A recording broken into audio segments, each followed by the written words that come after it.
Você mal piscou e a gente já está de volta aqui no A Crítica Podcast para mais um episódio com o patrocínio da NuviPaper, que é especialista na gestão eletrônica de documentos. Então, se você precisa desse serviço, quer se livrar de papel, deixar seus documentos numa nuvem segura, entre em contato com a equipe da NuviPaper, porque eles têm uma solução para você, tá bom?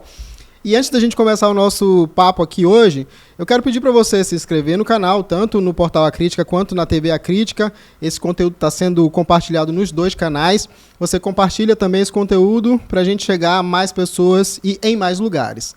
E sem mais delongas, eu estou aqui com um cara que há 5 anos atrás se elegia vereador da Câmara Municipal de Manaus. Anos depois ele se tornou presidente da Casa Legislativa e hoje é o secretário de Cultura do Estado do Amazonas. Caio André, que prazer te ter aqui, viu? Obrigado, André. É um prazer estar aqui com vocês também, acompanhando esse programa que já é sucesso, Crítica Podcast. Estou à disposição. Tá certo. Olha só, eu até uns dias atrás, um tempo atrás, eu tinha no meu celular gravado o teu nome, Caio André Advogado.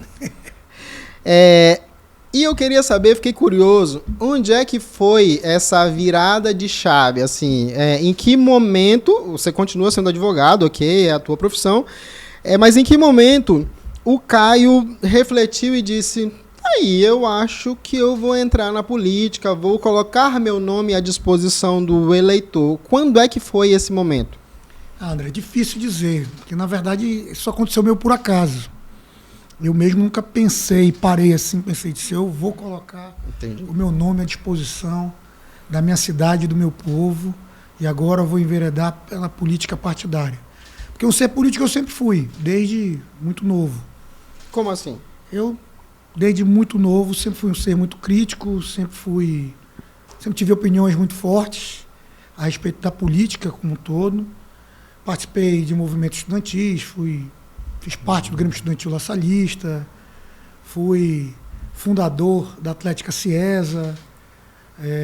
Isso sempre caminhou muito na minha vida, né, em paralelo com o esporte e com os movimentos políticos, principalmente na época estudantil. E quando entrei na faculdade não foi diferente. Depois fui trabalhar como assessor parlamentar, também como advogado. Entrei já em 2009 na antiga Secretaria Municipal de Juventude, Esporte e Lazer. Em 2009? Em 2009, trabalhando como advogado, né, era assessor jurídico, também desempenhei outras funções como gerente de esporte, diretor executivo, cheguei a ser subsecretário municipal de esportes e por aí começou a carreira no poder público, né, trabalhando do lado daqui, de quem fazia as políticas públicas, no início voltadas ao esporte e agora chegando até o cargo de secretário estadual de Cultura e Economia Criativa. Isso vem desde lá de 2009, mas politicamente, como candidato, em 2016, eu estava como assessor jurídico da SEGEL, antiga SEGEL, Secretaria Estadual de Juventude, Esporte e Lazer, e nós trabalhávamos e já tínhamos um grupo político de um vereador, Fabrício Lima, que foi vereador da cidade de Manaus, era o secretário de esportes da época e ele não se candidatou, porque estava à frente da pasta e disse que não iria para a reeleição naquele momento. E o nosso grupo político decidiu que nós precisávamos ter ainda uma voz na Câmara que continuasse o legado trabalhando pelo esporte da cidade de Manaus, e o grupo decidiu que seria eu naquele momento. Eu a priori rechacei a ideia, achei que não era o momento, não tinha me preparado para isso. A vida pública é uma vida muito difícil, ao contrário do que as pessoas pensam. Eu sempre fui um ser muito brincalhão, sempre gostei de estar junto ao povo, mas de forma muito despojada e descontraída. E quando você entra na seara política, as pessoas passam a te apontar na rua, né? Mesmo que para isso você não tenha feito nada, ou ter feito o que achava que era certo.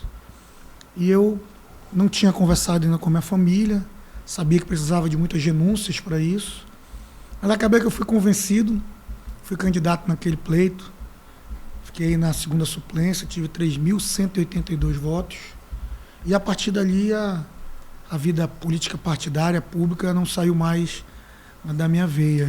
Eu sempre tenho curiosidade para saber como é essa conversa de quem decide entrar na política com a família. Ela é uma conversa simples? Eu te falo isso porque, assim, quando eu comecei a namorar com a Kaline, hoje minha esposa, quando ela soube que eu era repórter de política, isso há 12, 13 anos atrás, aí ela disse, olha, você é repórter de política, né? Você vive nesse meio aí, cobrindo e tal, esses fatos. Tem uma coisa, eu vou noivar e casar contigo, se você prometer que nunca vai entrar na política. É meio isso. Porque quem está de fora, quem faz parte da família, tem um olhar um pouco, às vezes, de cuidado. Às vezes há quem tenha preconceito com a política e com políticos. Há quem não quer mesmo que você sofra, né, nessas condições. Foi algo fácil de convencer, por exemplo, pai, mãe, esposa, enfim? Não, André, não foi fácil, não. E é muito nessa seara que tu trouxeste. Eu tinha essas preocupações, a minha família também, principalmente a minha esposa. Eu já tinha o meu filho, eu só tenho um filho, e ele já era nascido. Ele nasceu em 2013. Então, ele era muito criança. E as pessoas, de modo geral, têm um preconceito com a política. Tem. Quando você vira político, você acaba entrando numa nova classe social, vamos dizer assim. Você começa a fazer parte de tudo que tu fez. Eu disse isso há algum tempo atrás.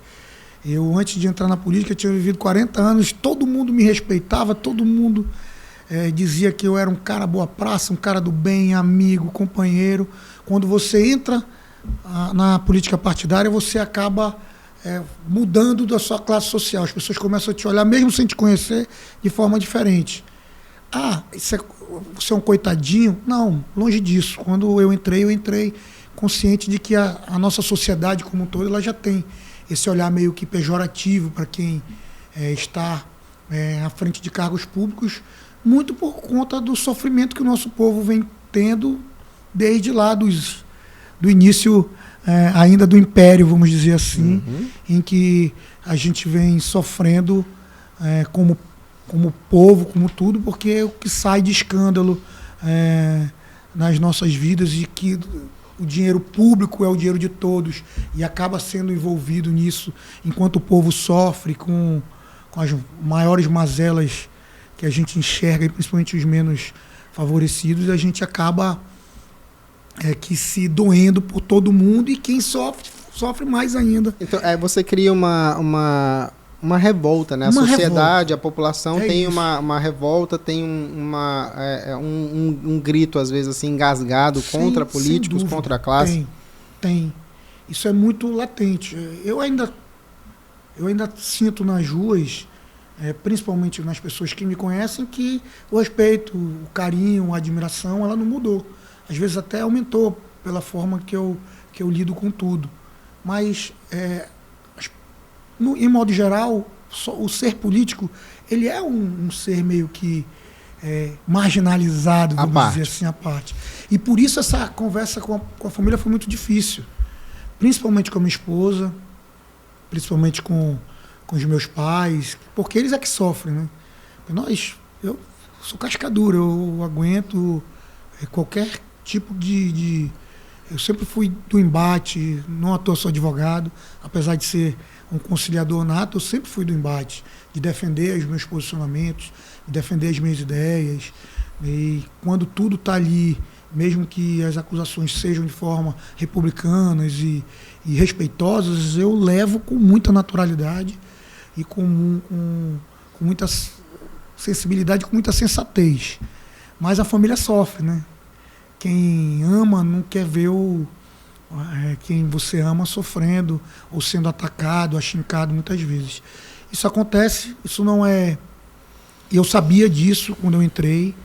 Eu não entrei achando que seria só flores, como eu digo. Eu sabia que tinha espinhos e continuo. E acredito que posso fazer muito pela minha cidade, pelo meu estado, e defendo muito isso. Você acabou de falar há pouco sobre o conceito que parte da sociedade tem sobre os políticos. E é real esse conceito. De alguma forma, você não acha também que falta um entendimento de parte da sociedade, da população, sobre as funções até, né? Assim, a função do vereador e o que faz ele, a função do deputado, sabe, a parte que cabe ao prefeito. Há uma mistura, né? E as coisas parecem ficar um tanto emboladas. Conseguiu perceber isso enquanto vereador? Sem sombra de dúvidas, eu já tinha essa percepção anteriormente. E quando você está vivenciando isso na pele, você tem convicção de que essa percepção ela é uma realidade, né? As pessoas, de modo geral, pouco entendem quais são as competências e o que cabe a cada ente público, a cada servidor público, principalmente servidor eletivo, e como isso se dá no dia a dia. O vereador, como ele é aquele político que normalmente está mais próximo e mais perto da sociedade, ele acaba pegando mais essas pedradas. E a Câmara Municipal, de um modo geral, ela tem uma vidraça muito fácil de ser atingida. Uhum. E não à toa, tem muitos problemas também.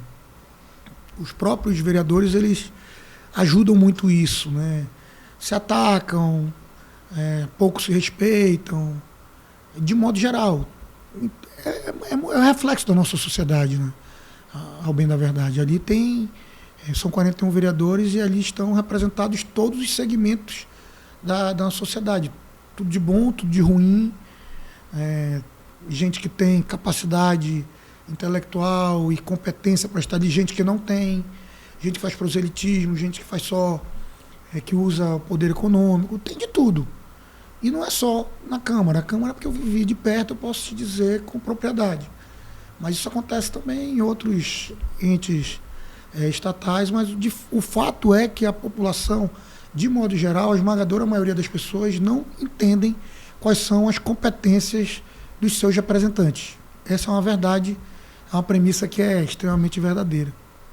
Olha só, você falou aí que foi quase que natural a entrada na política, porque já trabalhou como assessor, subsecretário. Mas eu queria voltar só um pouquinho nessa linha do tempo. Você falou que participou de movimento estudantil. Quase todo mundo que envereda para a política em algum momento foi picado por esse bichinho do movimento estudantil. Onde, como, quando? Explica pra gente. Assim. Eu era estudante do La Salle, né, do Centro Educacional La Salle. Lá nós tínhamos, e a prova disso está aí, né, grandes líderes que por lá passaram, tiveram cargos de relevância, tem cargos ainda de relevância na sociedade manauara e amazonense.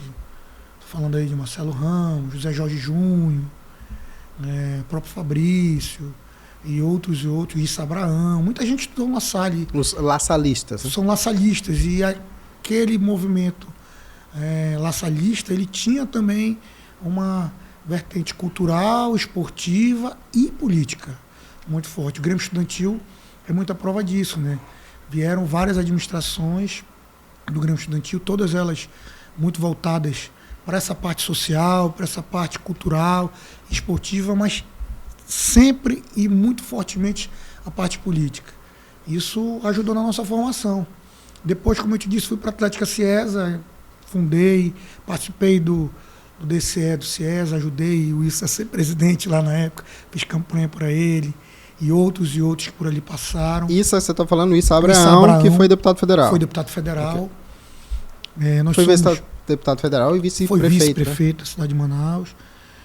E fui para a União Municipal dos Estudantes Secundaristas, participei de congressos, de discussões, de plenárias. Isso engrandece muito e enriquece a formação política como um todo.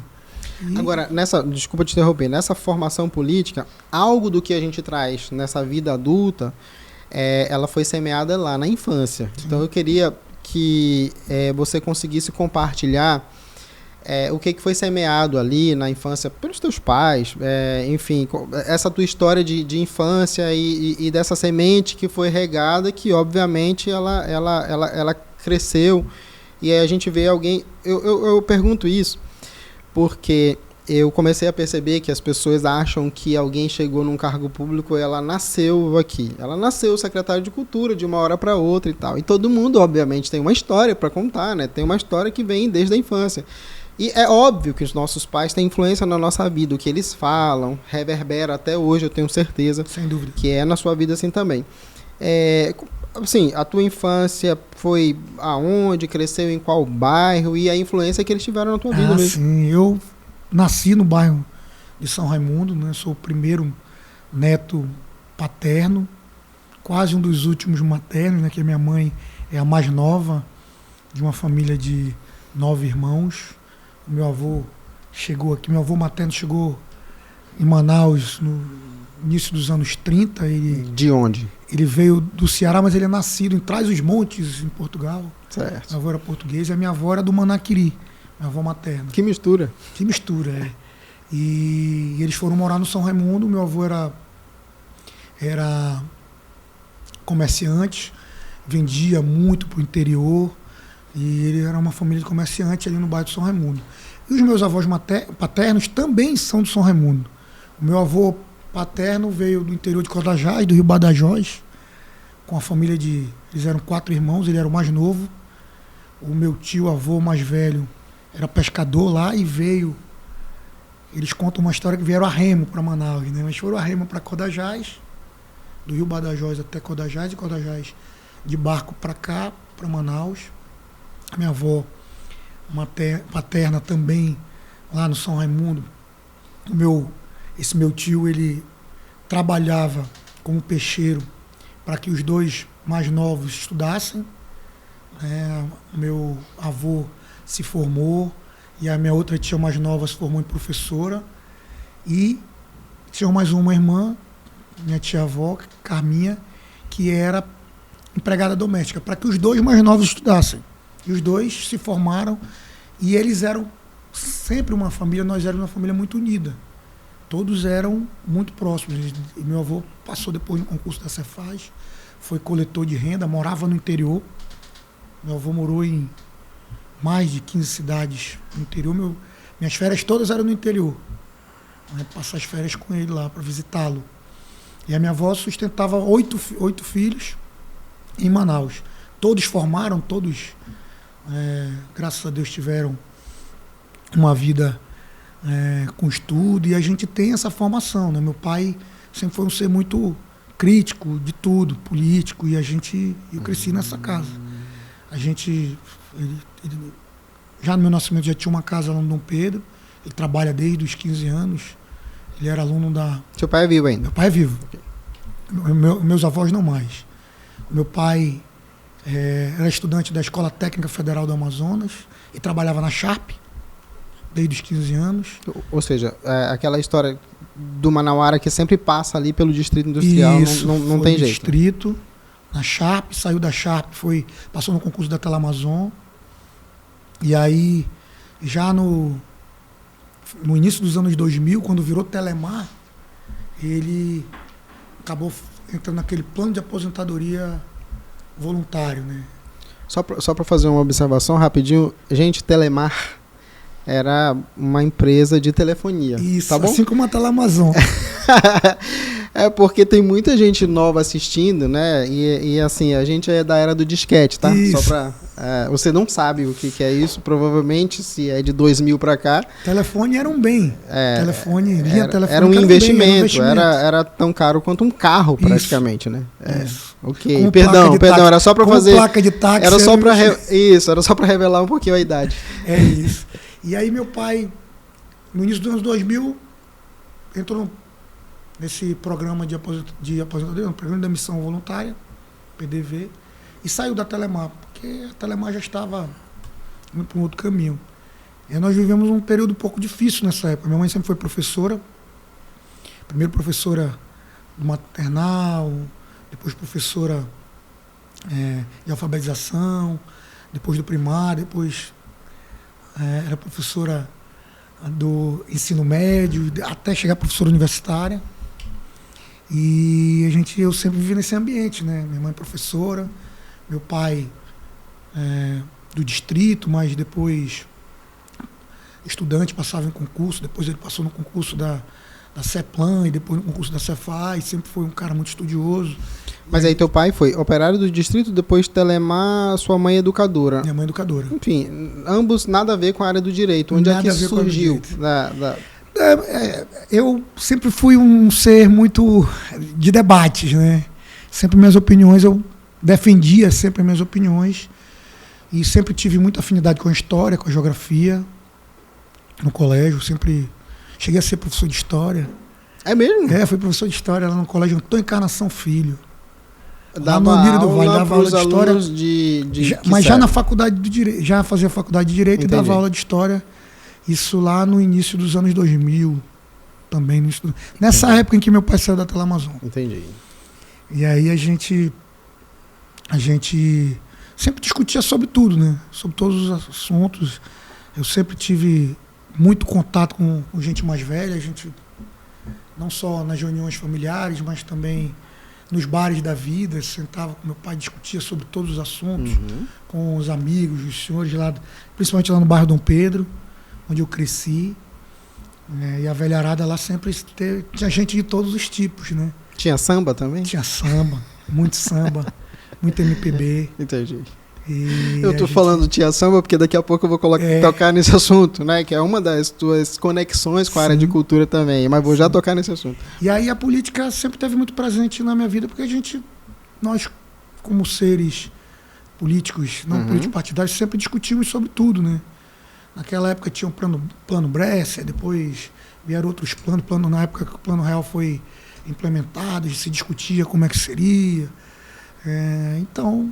Plano Real, 1994, por ali, Fernando Henrique Cardoso. Eu estou sempre atualizando quem é mais novo, porque assim, é necessário. Esse universo de internet também, ele tem muita gente nova, né? E aí é importante dizer, André, o meu pai participou daquela época em que, no governo Collor, eles congelaram a poupança de todo mundo e tomaram o dinheiro. A poupança foi confiscada. A do teu pai também? O meu pai também não tinha muito dinheiro lá, mas foi. Então a gente sempre discutia muito essas coisas, porque a política sempre afeta a nossa vida. Sim. Como um todo. Mas assim, a mistura da política com o direito, porque assim, de alguma forma isso também te influenciou em enveredar pelo direito, que é um caminho de questionamento. Eu tinha um tio que já é falecido, que foi um grande advogado, jurista, Antônio Pinheiro de Oliveira. Era advogado trabalhista, ele foi advogado durante muitos anos do Sindicato dos Bancários do Estado do Amazonas, então eu me espelhava muito também nele, porque antes disso tinha uma banca, como a gente chamava, banca de carne no mercado. E mesmo assim ele estudou e passou na faculdade de Direito, que legal. Se formou e virou um grande advogado. Olha só, aí agora a gente corta essa história de infância que te faz, né, por influência de alguma forma dos teus pais, a gente tem essa influência, te faz enveredar para o direito, inspirado num tio, e aí a gente tem a cena do Caio André em 2020, sendo eleito para a Câmara Municipal de Manaus. Olhando de dentro, né, olhando sentado numa daquelas cadeiras, o que teu pensamento sobre a política mudou? Inicialmente eu queria saber. Obviamente de fora é uma coisa, né? A gente tem uma ideia de como funciona a política, mas olhando ela de dentro e como funcionam os poderes, né, que percepção ou que aprendizado você teve nesses 4 anos? André, eu conhecia já bem de perto, né? Como eu disse... Por causa das influências que já tinha e da proximidade. Com a política. E eu trabalhei na Câmara Municipal. Eu trabalhei durante 8 anos na Câmara Municipal de Manaus. Não sabia. Como assessor parlamentar. Ah, entendi. Então eu trabalhei, eu conhecia muito de perto, conhecia o regimento muito bem, até porque eu estudava.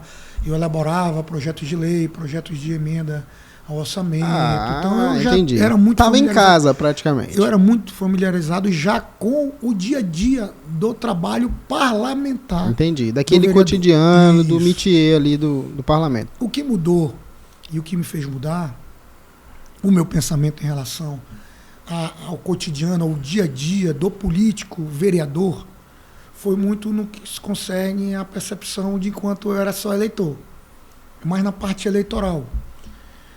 A gente se queixa muito enquanto eleitor que os políticos não estão nem aí para o povo e tal. E eu me lembro que neste período nós estávamos vivendo o auge da pandemia, em 2020. Principalmente quando eu assumi em 2021. E a gente estava com o estado todo, o Brasil todo, mas principalmente Manaus, o estado do Amazonas, nós vivíamos uma crise enorme em função da falta de oxigênio e tal. E o sofrimento do povo foi algo que me abalou muito. E eu não tinha tido um dia ainda de trabalho, nem percebido nenhum salário, e os pedidos eram enormes. De tudo. De oxigênio, de dinheiro, de rancho, de tudo. Era pedido de socorro Pedido mesmo. de socorro. Pedido de socorro. E aquilo me abalava muito emocionalmente, porque eu precisava e eu queria ajudar. É aquela parábola do garotinho com a estrela do mar, né? No meio da ressaca, milhares de estrelas do mar. Quando o mar baixou, ficaram na praia e o garotinho começou a devolver estrelas do mar de volta para o mar para que elas não morressem. Né? E passou um senhor lá em cima na calçada e disse: "Ô garoto, você não está vendo? Você não vai conseguir salvar todas as estrelas do mar." Ele disse: "Eu sei que não vou conseguir salvar todas, mas pelo menos essa aqui eu estou salvando, essa aqui eu estou salvando, Sim. essa aqui eu estou salvando." E é isso que é um pouco do trabalho do dia a dia, do que a gente tenta fazer lá. Porque eu, e aí na era do Pix agora, não teve um dia sequer, enquanto vereador, que eu não fiz um Pix para alguém. Porque a gente se comove, e mesmo assim, não é nem perto do suficiente. E a gente se sensibiliza, se compadece. Isso mudou muito minha percepção.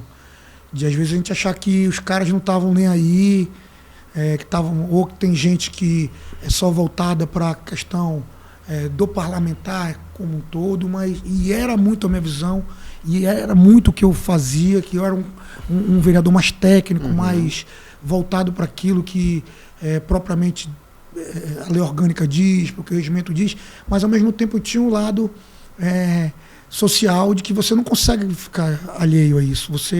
Só quem é desumano não consegue se compadecer. E eu via muito políticos e vereadores que eu já conhecia, que já estavam em vários mandatos, em que eu tinha uma percepção de que eles eram assistencialistas, tão somente, que na verdade eles estavam ali também desenvolvendo um trabalho importante. Tentando fazer a sua parte.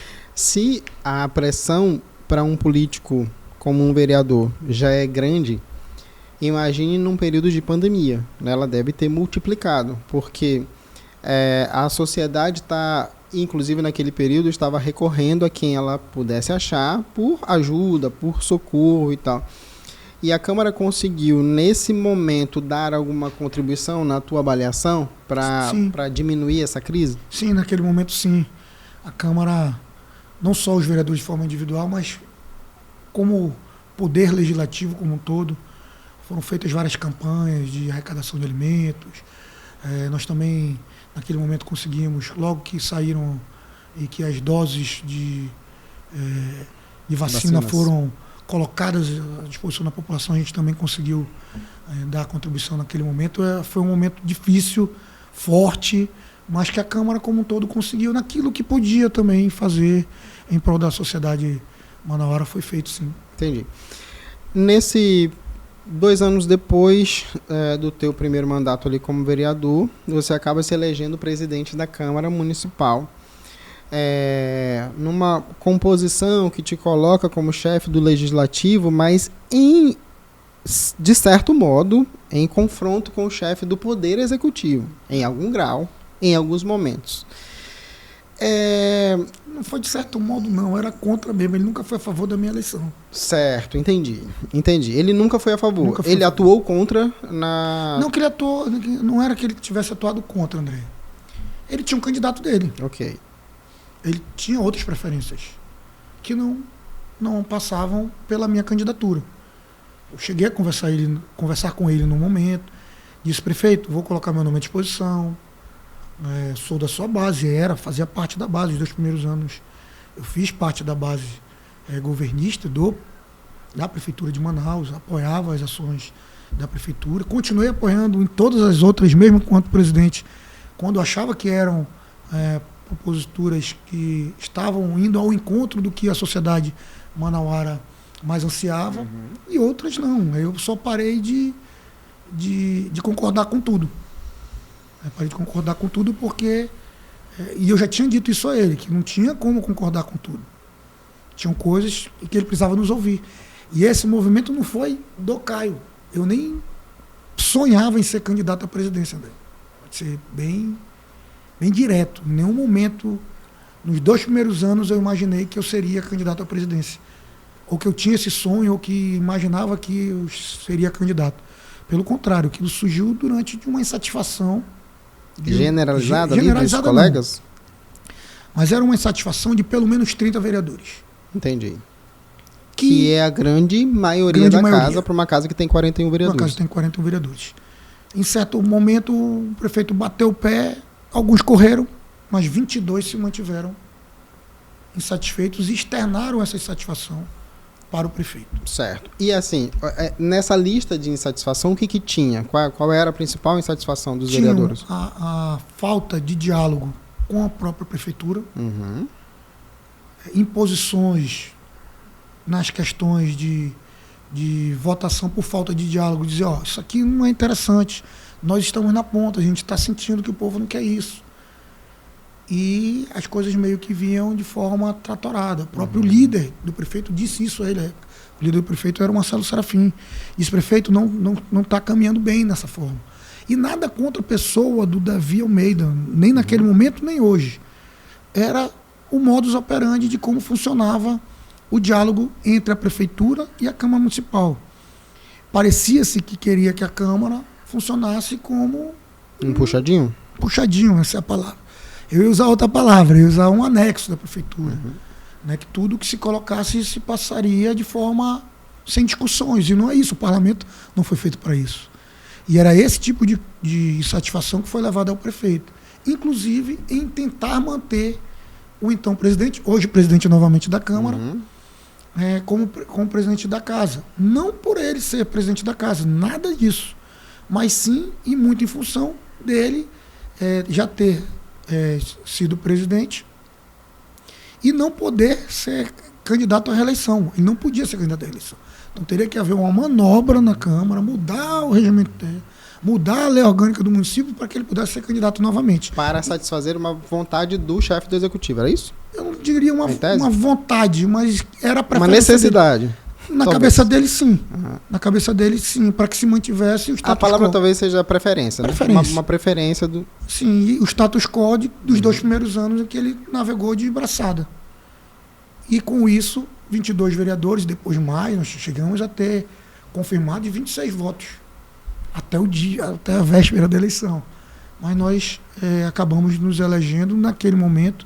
Foi o grupo e o meu nome foi o consenso do grupo para capitanear aquele processo. Entendi. Aí só para eu deixar claro esse assunto. A insatisfação da Câmara naquele momento era especialmente por conta da interferência do chefe do Executivo na agenda da Câmara Municipal de Manaus. É isso? É isso, também isso. A falta de diálogo. Além da falta de diálogo. Falta de diálogo com a prefeitura como um todo, não só sobre o prefeito, mas com a prefeitura. Os próprios secretários não atendiam as demandas que não eram dos vereadores. Eu nunca tive demanda para mim. Eu só tinha demandas que vinham da população. Demandas pessoais eu não levei nunca nenhuma. Nem ao prefeito, nem ao governador, porque eu nunca tive demanda individual. Só tinha demandas coletivas. Demandas da população. E assim como eu, a esmagadora maioria dos vereadores. Esse era o grande problema. Que as demandas não conseguissem ser atendidas, mas precisavam pelo menos ser ouvidas e debatidas. Isso não acontecia naquele momento. Entendi. Já que a gente entrou nessa seara da política do dia a dia propriamente dito, a gente tem no Sem Não uma coluna, um espaço que você sabe que é o Sobe e Desce. Né? E diariamente saem ali pessoas que sobem ou descem e você já deve ter ali figurado em algum desses pontos, porque faz parte de quem exerce esses cargos. A gente tem alguns nomes aqui para você ser o editor por um momento dessa coluna e você vai ter a oportunidade de dizer se sobe ou desce. Tudo bem? Vai aparecer uma foto aqui na tela. A gente vai agora para a coluna Sobe e Desce.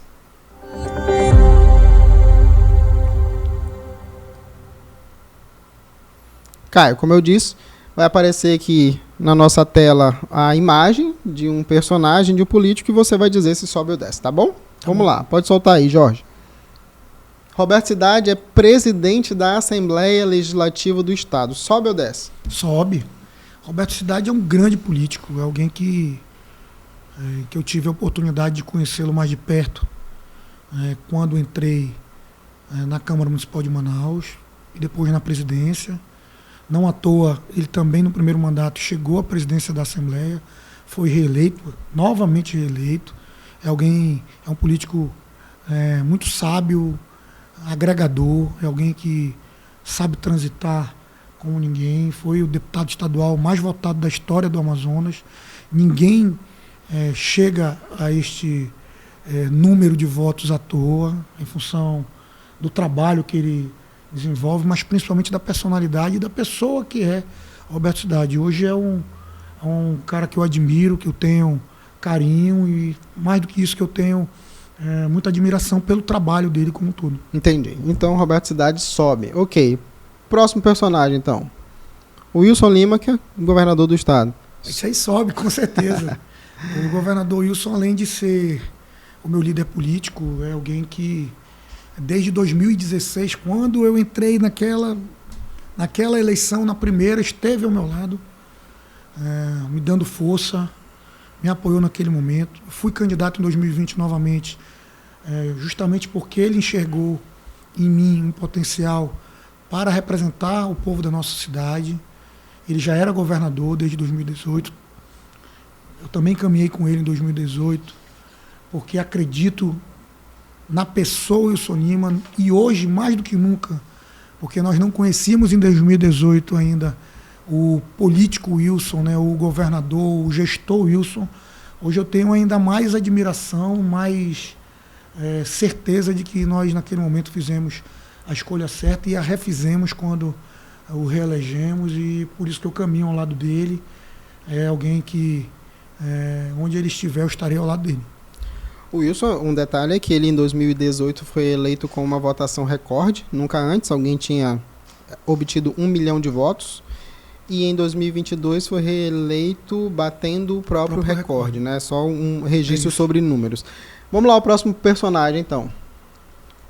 Serafim Correia, que é ex-prefeito de Manaus. Sobe. Serafim hoje é secretário de Estado da Sandex, é um grande político, é um ser iluminado, é um cara que fez muito pelo estado do Amazonas, como deputado, como vereador, como prefeito. Muitas das realizações do prefeito Serafim ainda são vistas ainda hoje. Não foi reconhecido naquele momento, o momento político era um momento diferente, mas é alguém que eu tenho um profundo respeito, um carinho e procuro me espelhar em muitas das suas ações.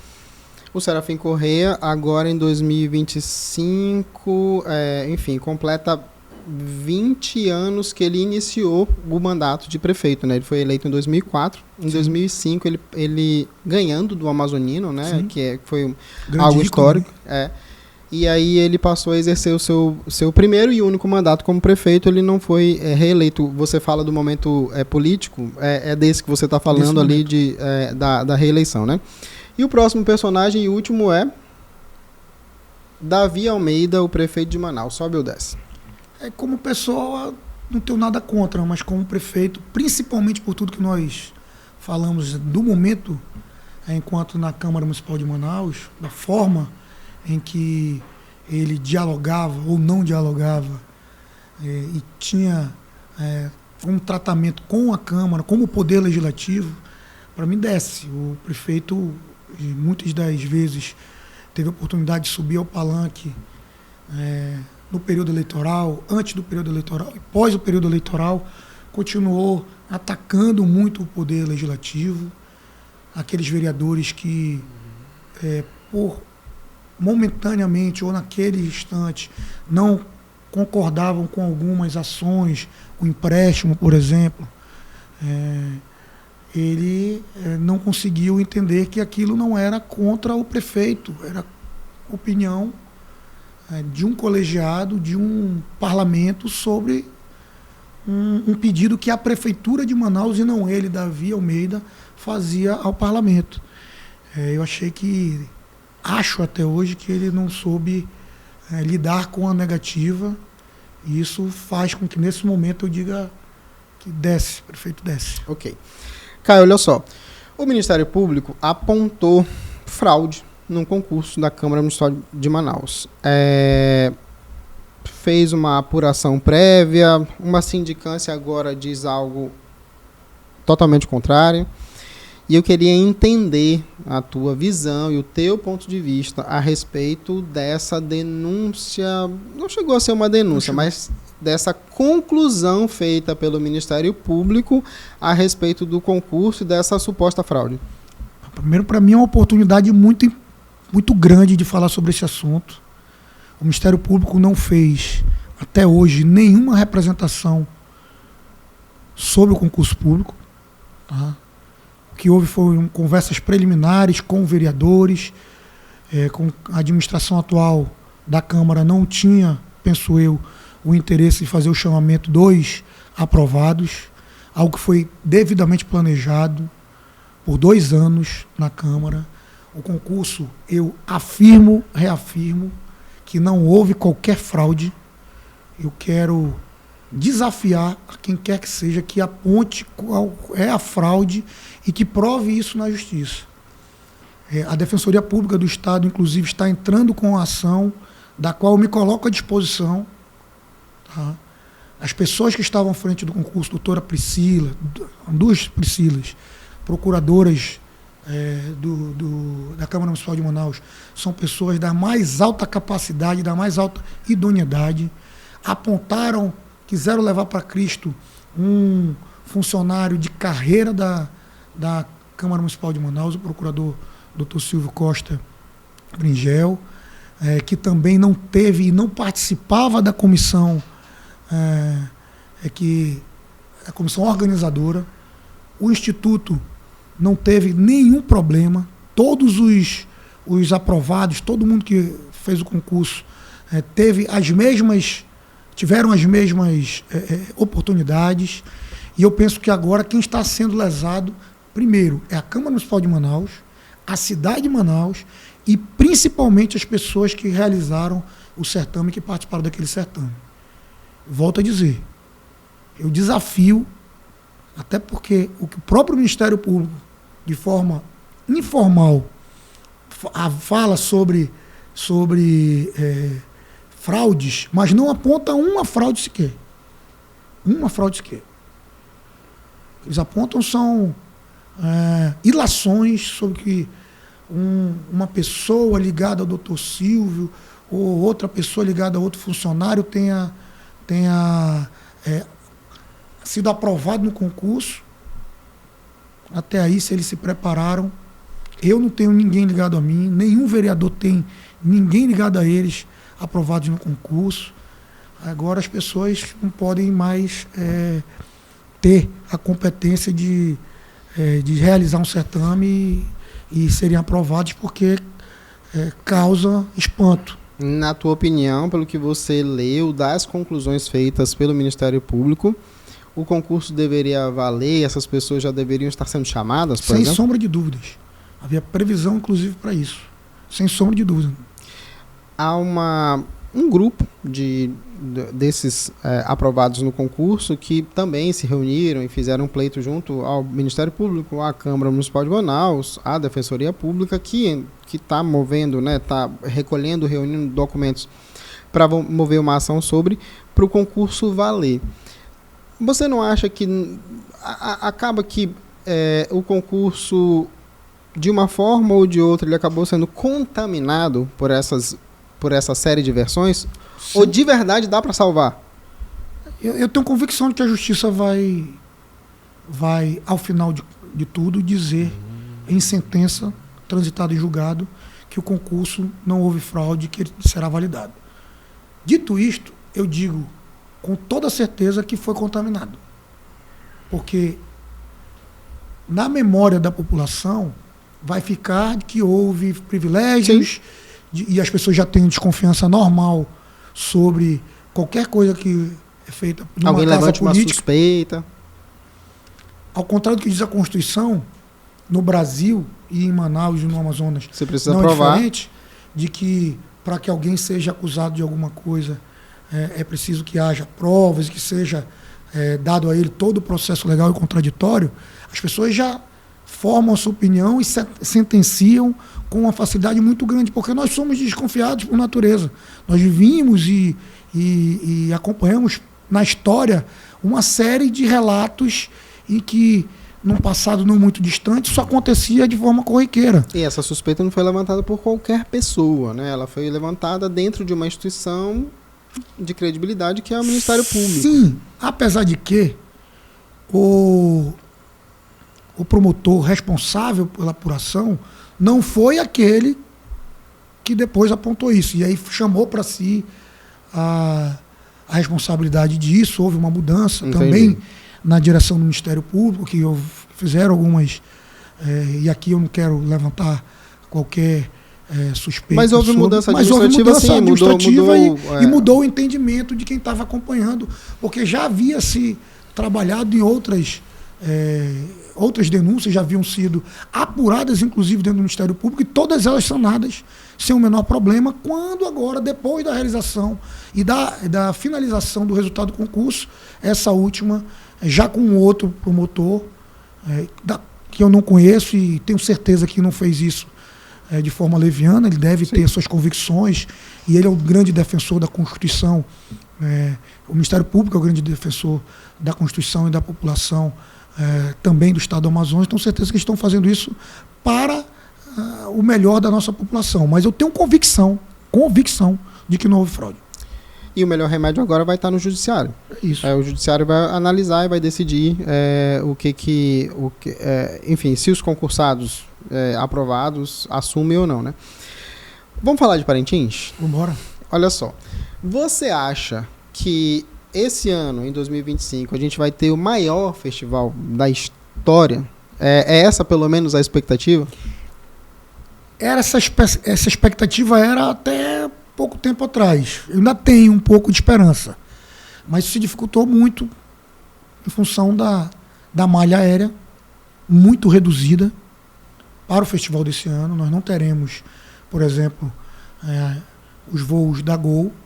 Vamos diminuir aí pelo menos uns 300 trechos. É algo substancial.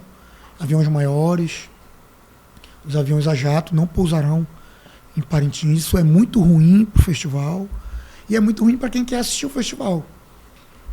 No entanto, a procura está enorme. As pessoas querem ir, mesmo aquelas que iriam de avião. Então é bem possível que as pessoas deem um jeito e consigam chegar à ilha, que nós teremos mais de 100 mil visitantes, eu não tenho dúvidas. Uhum. E eu sei que na Arena nós teremos um festival de todos os tempos, por tudo que eu tenho visto, de garantido, caprichoso e garantido. A organização, o investimento está sendo feito, o cuidado com os artistas, pagando os artistas direitinho. Isso dá um up para o festival, e toda a infraestrutura que o governo do estado tem levado em parceria, isso é importante dizer, com a Prefeitura de Parintins. A Prefeitura de Parintins também está tendo uma participação muito melhor do que foi, por exemplo, no ano passado. Ano passado nós tivemos uma série de problemas que esse ano foram sanados e estaremos trabalhando de forma transversal, e eu tenho certeza que o visitante que for à cidade de Parintins vai perceber isso de forma muito clara. E a contribuição da Secretaria de Cultura nisso a Secretaria de Cultura, ela orquestra, além de investir, qual é a dinâmica desse trabalho? Assim? É exatamente essa. A Secretaria de Cultura hoje, para o festival, é a grande orquestradora, a grande administradora de tudo aquilo que acontece lá, tanto dentro quanto fora do Bombódromo. É lógico, tem a questão da Secretaria de Segurança, tem a questão da UGPE, que está muito presente, a Amazonas Tour, a COSAMA, a CEMIG, a SEJUSC, a SEAS, todo o governo do estado como um todo, trabalhando de forma transversal para que nós tenhamos toda a infraestrutura necessária para realizar um grande festival e receber muito bem os turistas.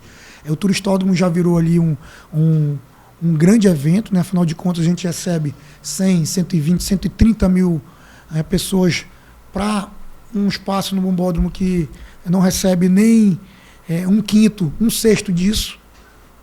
Ou seja, é óbvio que a maioria das pessoas não vão para o Bombódromo, então precisa ter toda uma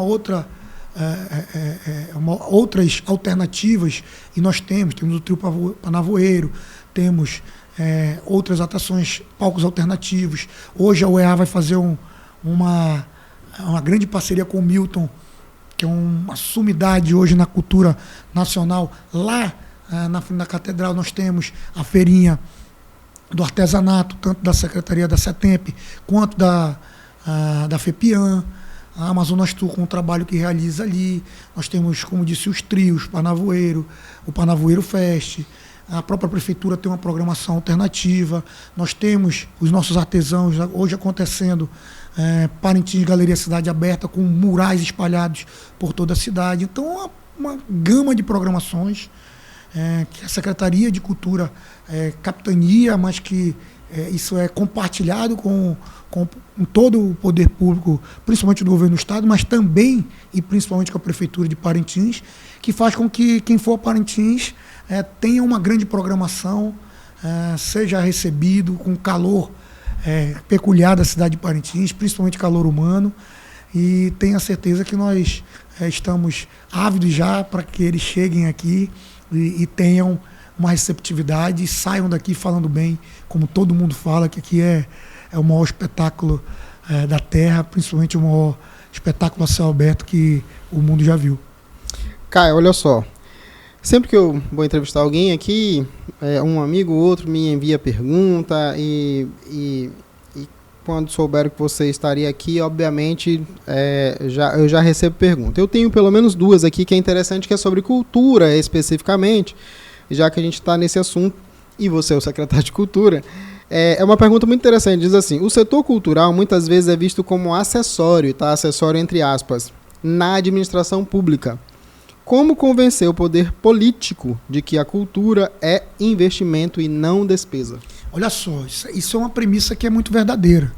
A gente, quando sente dificuldades, quando vê dificuldades na administração pública como um todo, as primeiras coisas que cortam é a cultura, o esporte, coisas que acham supérfluos. E não são. Muito pelo contrário. Cultura é o investimento, como quem te enviou a pergunta bem disse. E é o investimento, inclusive, em economia. Para que você tenha uma ideia, nós estamos falando aqui de Parintins, cada real empregado em Parintins, nós temos a percepção do retorno de R$12. Certo. Ou seja, tem, além, é claro, de nós termos ali participando do festival, como eu disse, não só o poder público como um todo, trabalhando e levando outras ações atreladas à cultura para a cidade, para a infraestrutura da cidade, mas nós temos a economia criativa circulando, a economia informal das pessoas vendendo, e isso acontece não só em Parintins, acontece em todos os eventos culturais. Nós temos toda uma cadeia econômica que vive disso, e aqui eu estou falando só de economia. A questão social também é muito importante, porque você resgata muita gente que vive. Hoje nossos artistas de Parintins são exportados para o Brasil e para o mundo inteiro. Exportando não só a nossa arte, nos dando orgulho, mas principalmente também levando sustento para suas famílias, levando também as culturas que acabam conhecendo de outras regiões, fazendo esse intercâmbio cultural que é maravilhoso. O Festival de Ópera, por exemplo, acabou de ser agraciado com a Ordem do Mérito Cultural do Brasil, assim como o Festival de Parintins. E é considerado o Festival de Ópera como o maior festival de ópera da América Latina. E é aqui, no coração da floresta. E nós temos músicos que vivem disso. Outros que saíram um dia desse num jornal de circulação nacional na TV, mostrando que dali, do nosso Liceu de Arte, que nasceu muito em função do nosso festival de ópera, do nosso festival de jazz, que músicos formados aqui hoje estão tocando no mundo inteiro, foram entrevistados há não sei quantos anos atrás e hoje estão espalhados pelo mundo, formando, dando uma formação cultural para o nosso povo. nós agora estamos há poucos dias, acredito que agora em julho, vamos dar início à nossa, dentro do liceu, nossos bioinstrumentos, uma oficina de construção de bioinstrumentos, capitaneada pelo nosso grande artista Celdo Braga, mas não só de construção, mas de formação de músicos em musicalidade da floresta. Nós vamos exportar para o mundo, não existe isso no mundo, em canto nenhum do mundo. E vai existir aqui, na cidade de Manaus, no estado do Amazonas, exportando para o mundo inteiro, exportando a nossa arte e nos dando identidade. A nossa cultura, André, o que é a identidade do povo?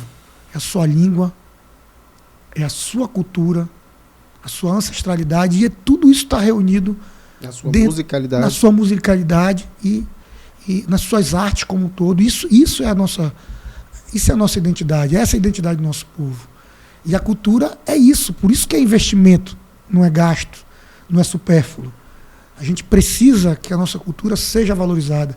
E nós estamos, por determinação do governador Wilson Lima, nós estamos buscando democratizar e interiorizar as políticas culturais para que elas cheguem aonde se mais precisam, nos lugares mais longínquos desse estado, que é um estado continental e de tão difícil acesso.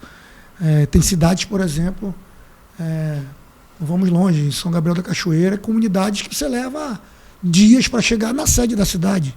Você imagina a distância para Manaus, e não é diferente de Santo Antônio do Sá, na calha do Rio Juruá. Então a dificuldade do fator amazônico, principalmente do fator Amazonas, é enorme, e a gente precisa levar a nossa cultura, e principalmente o fomento e as políticas públicas voltadas para a cultura para esse povo. Falou em descentralizar, curiosamente eu também recebi essa pergunta aqui, e ela diz o seguinte: Manaus sempre teve um cenário cultural rico, mas também muito concentrado. O senhor pretende descentralizar ações culturais para o interior? Se sim, como? Sim. Primeiro, nós estamos, inclusive, trabalhando junto à PNAB. Um dos editais que nós queremos lançar agora, voltados para os festejos do interior, aqueles festejos que não são, muitas das vezes, agraciados com fomentos tanto da prefeitura quanto do governo do estado, para que nós consigamos chegar aos lugares, como eu disse há pouco, de forma mais longínqua.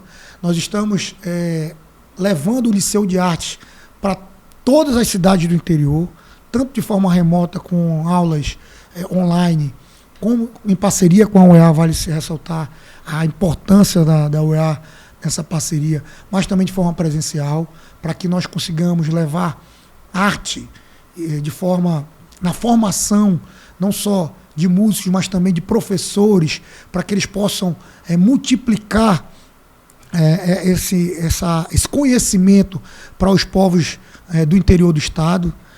A gente sabe que Manaus concentra boa parte disso, mas isso também é porque a maior parte da população do estado está aqui também, a maior parte da riqueza aqui está, e se faz necessário, e como eu disse há pouco, é uma determinação do governador Wilson Lima, que nós levemos isso para o nosso interior, e nós estamos fazendo isso, apoiando as atividades culturais de todos os estados. Nós estamos e tivemos reuniões do Fórum de Secretários, hoje apoiado pela Secretaria, secretário de Cultura de todas as cidades do município. Tivemos uma reunião agora no final do mês de maio com 43 secretários e coordenadores de cultura do estado do Amazonas. Quase todos os municípios mandaram representantes, o que mostra que nós estamos conseguindo dialogar e buscar levar recursos e fomento para essas secretarias, para que lá na ponta o fomento e as políticas culturais cheguem aos verdadeiros fazedores de cultura do nosso estado. É isso que nós queremos. Bacana. Eu tenho uma última pergunta aqui que me enviaram, e ela parece uma pergunta meio poética. É assim: perder a reeleição muda a percepção sobre a política? O que o senhor aprendeu com a derrota nas urnas que não teria aprendido com a vitória? Legal. A derrota eleitoral não mudou minha percepção sobre a política. Me mudou a percepção sobre eleições. Certo. Que é diferente. Para mim, a minha percepção política e a minha identidade política, ela não muda e não vai mudar. Eu tenho um direcionamento político de que eu continuo defendendo os meus ideais nesse sentido. Eu não faço proselitismo, eu não sou hipócrita, eu não jogo para a torcida, eu não posto alguma coisa só para agradar ou para fingir que eu estou de acordo com algo, como a gente vê em algumas situações, porque eu sou muito verdadeiro com as minhas convicções. Sou muito assim. Ao mesmo tempo, na questão eleitoral, muita coisa mudou.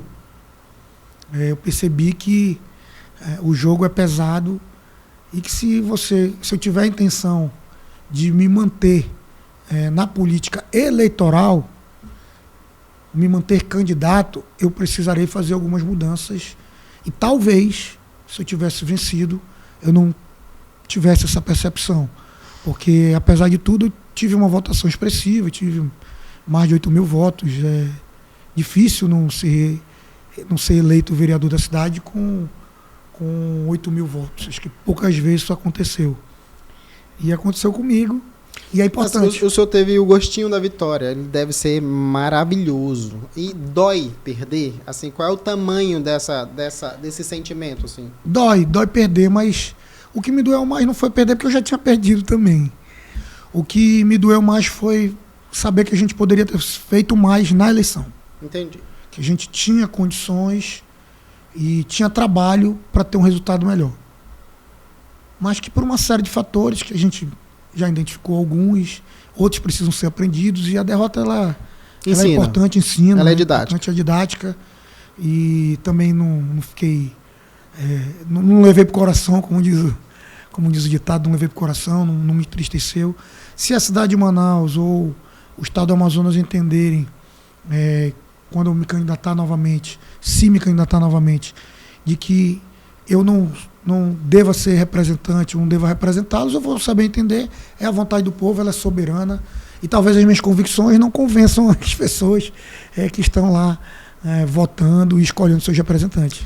2026 está bem aí e é a próxima eleição. O senhor vem candidato? Não sei.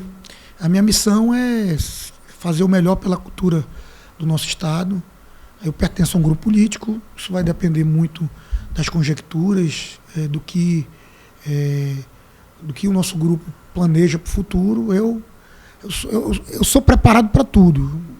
Como estava preparado para assumir qualquer pasta que me fosse dada a missão, como na cultura, eu me sinto preparado para qualquer missão que seja, inclusive se o entendimento for voltar para o pleito eleitoral, voltar para o legislativo. Legislativo significa Assembleia Legislativa. Sim, se for interesse do grupo, se for de interesse principalmente da população, eu colocarei o meu nome à disposição mais uma vez, não sei se nessa eleição, mas sem sombra de dúvidas eu colocarei meu nome mais uma vez ao sufrágio do nosso povo. Entendi.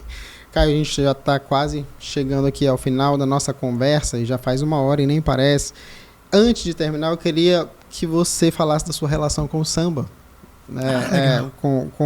Porque tem música, tem apoio a quem faz o samba também, tem o teu apoio presente, mas também o teu apoio moral, né? Eu vejo de vez em quando com postagens, algo desse tipo. Então, qual é a tua conexão com música em si mesmo, com banda de música?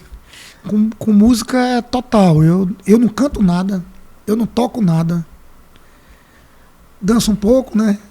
Risco o tapete, mas a minha conexão com o samba ela é enorme. Eu como meu pai sempre foi um ser da noite, ele transita muito nos bares e na vida boêmia, minha mãe também, e eu vivi muito isso em casa. Estava contando um dia desse que o primeiro tacacá na bossa eu estava presente. Quem tocou no primeiro tacacá na bossa foi o Paulinho Bossa Nova, que era meu vizinho. Tocava na minha casa, eu sabia todas as músicas dele, sabia tudo. Ele cantava para mim desde garoto. E eu sempre tive uma conexão muito grande com a música. E estive presente e estou presente agora, porque agora eu estou secretário de Cultura, mas eu sempre estive presente no samba, nos movimentos culturais, nas cirandas, nas quadrilhas, no boi. Eu vou ao boi desde 1998, vou a Parintins. Então a única novidade é que depois eu virei homem público, depois agora estou à frente da pasta da cultura. Isso traz, ontem, um dia desse estive no lançamento das cirandas em Manacapuru e foi dito, foi a primeira vez que o secretário de Cultura veio acompanhar o lançamento das cirandas aqui em Manacapuru. Eu disse, não estou sabendo disso, mas eu já vim muitas vezes, eu só não estava secretário. Como fui aos ensaios das escolas de samba, como vou aos ensaios das quadrilhas e das cirandas, eu vou aos ensaios dos bois, já fui aos ensaios dos bois aqui de Manaus. Eu vou porque eu já ia, e continuo indo agora de forma institucional. Mas a minha conexão com o samba, ela é enorme. Eu sou sambista. Eu participo de movimentos culturais do samba desde que me entendo por gente. Desde os 15 anos, pelo menos. Participei do Quintal do Samba lá no Junho, era o primeiro. Desde o primeiro dia, desde os primórdios, na verdade, antes de virar um local cultural, que a gente só ia se reunir para ouvir DVD e contar história e saber como aquilo surgiu. O Júnior Rodrigues, e aí o Júnior fez um movimento cultural com a então esposa dele da época, Mara, e eu estava toda sexta-feira lá. Fez até uma música para mim, dizer que toda sexta eu estava lá e era o primeiro a chegar. E era assim porque eu sempre gostei, a minha conexão com a escola de samba, com o pagode, com os grupos de samba, sempre foi muito grande. E continua sendo. Eu amo música, amo samba, é o que eu ouço no dia a dia, é o que eu ouço tudo, mas principalmente samba. Bacana, então. E o Caio André quer deixar como legado na Secretaria de Cultura e na cultura do Amazonas o quê? Eu quero deixar primeiro, mostrar que o governo está presente nos movimentos culturais, que nós precisamos estar onde o povo está. Isso, quero dizer com isso que o principal, o grosso das políticas públicas culturais precisam estar nos movimentos culturais mais populares. Quero que a Zona Leste, que a Zona Norte, que a periferia receba e muito as políticas públicas e o fomento, que o interior do Estado receba muito fomento e políticas públicas, e o Liceu é muito uma prova disso. Quando a gente leva a formação, a gente acaba colhendo muitos frutos disso. Isso quero deixar como um legado fortíssimo. Nós lançamos o Festival 092 de música popular amazonense, que eu quero que nós exaltemos a nossa arte, o beiratão, os bois, a MPA, a nossa cultura, a nossa bandeira. Isso precisa estar muito latente. Eu sinto uma inveja branca do Pará. Os paraenses têm uma paixão pela bandeira deles, pelas coisas deles, pela culinária deles, que nós temos, mas ela é meio envergonhada, eu sinto assim. Ela não é exaltada como precisa ser. Nós temos muita coisa boa, não só na cultura, não só na música, não só na dança, não só nas artes plásticas, mas principalmente na nossa cultura cabocla. Isso é algo que se mistura com comida, com dança, com música, com arte. Isso precisa ser exaltado e é isso que eu quero deixar como legado. Bacana. Pessoal, olha só. Eu conversei aqui com o Caio André, que gentilmente, no mês de junho, mês do Festival de Parintins, cedeu o espaço na agenda dele para estar aqui conversando conosco. Eu te agradeço muito, Caio. Espero realmente que o Festival de Parintins seja um sucesso e que isso traga benefícios para o povo, para a população, que a cultura chegue na zona de periferia, na zona norte, na zona leste, que as pessoas queiram e busquem visitar, por exemplo, o Teatro Amazonas, que é lindo e que tem visitas gratuitas muitas vezes, e que tem Amazonas Jazz Band tocando lá em muitas semanas gratuitamente, né? Eu espero que as pessoas gostem de, enfim, estar presente quando a nossa cultura é manifesta. E eu acho que a Secretaria de Cultura tem uma parcela muito grande nisso, pelo menos nesse incentivo, né? É exatamente isso, André. Eu também espero muito isso. Aliás, eu luto para que isso aconteça. Eu agradeço o espaço. Nós temos tanta coisa para falar, não falamos nem um 20º avos do que nós temos de movimentos culturais, não só aqueles apoiados e realizados pela Secretaria de Cultura, mas aqueles também que se manifestam do próprio povo. Mas isso é que é o bacana de tudo. E se quem estiver em casa quiser acompanhar e conhecer um pouco das nossos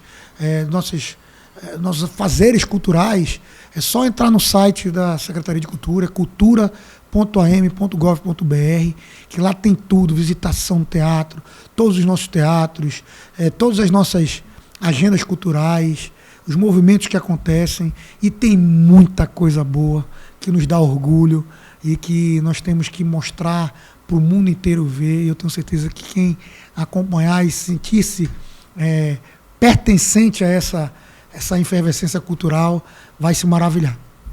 Beleza. Eu agradeço aqui a presença do Caio André, a sua presença que, enfim, nos dá o prestígio aqui de sempre estar presente no A Crítica Podcast, e eu aguardo você no próximo episódio. Até lá.